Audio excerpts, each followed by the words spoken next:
A perfect Christmas? My idea of a perfect Christmas is to spend it with you. With you. With you. With all of you. in a party. In a party? In a party?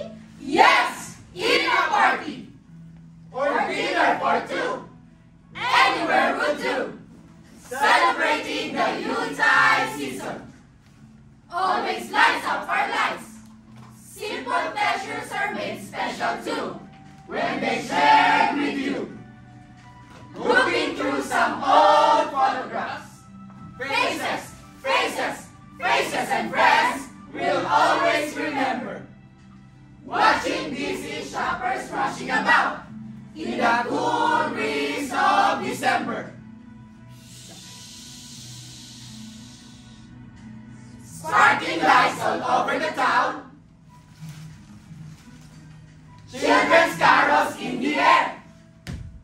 Jingle bells, jingle bells, jingle bell rock. Jingle bells time and jingle bell time. Dancing and prancing in Jingle Bell Square.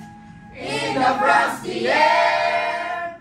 By the Christmas tree. A shower of stardust on your hair. I can think. I can think. What do you think?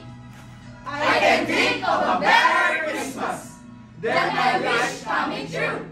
And my wish is, What is your wish? What is your wish? my wish is you'd let me spend My whole life with you. My idea of a perfect Christmas is to spend it with you.